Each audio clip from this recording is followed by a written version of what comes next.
একটা প্রবাদ আছে এরকম, প্রতিটা সফল মানুষের পেছনে একজন নারীর হাত আছে। কথাটা আমি যদিও বিশ্বাস করতাম না, কিন্তু একটা গল্প শোনার পর আস্তে আস্তে বিশ্বাস করা শুরু করেছি। গল্পটা ছিল এরকম: একদিন থাইল্যান্ডের একটা কুমিরের খামার বাড়িতে একটা মাল্টিন্যাশনাল কোম্পানির পিকনিক ছিল। প্রোগ্রামটা খুবই জাঁকজমকপূর্ণ ছিল এবং সবাই খুব উপভোগ করছিল। হাসি ঠাট্টায় সময় কেটে যাচ্ছিল। হঠাৎ করে কোম্পানির ম্যানেজিং ডিরেক্টর এসে একটা অভিনব ঘোষণা দিলেন। তিনি বললেন, এই কুমিরবর্তী পুকুর যদি কেউ সাঁতার কেটে জীবিত অবস্থায় পার হতে পারে, তাকে নগদ $5 মিলিয়ন পুরস্কার দেওয়া হবে। আর যদি সে মারা যায়, তার পরিবার পাবে $3 মিলিয়ন।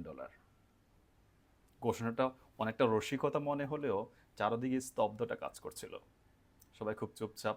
এরকম জীবনের ঝুঁকি নিয়ে কে পাড়ে দিবে কুমিরবর্তী পুকুর? হঠাৎ করে এই নীরবতা ভেঙে এক যুবক ঝাঁপিয়ে পড়ল পুকুরে, এবং সে সাঁতার কেটে পুকুরটি পার হয়ে গেল। সবাই তাকে অভিনন্দন জানাচ্ছিল, এবং কোম্পানির ম্যানেজিং ডিরেক্টর এসে তার হাতে নগদ $5 মিলিয়ন চেক তুলে দিল। কিন্তু তার মধ্যে হতাশা কাজ করছিল, এবং সে কাউকে খুঁজছিল এবং বলছিল, আমি জানতে চাচ্ছি আমার পেছন থেকে আমাকে ধাক্কা দিয়েছিল কে। কিছুক্ষণ খোঁজাখুঁজি পর জানা গেল তার স্ত্রী তাকে পেছন থেকে ধাক্কা দিয়েছে।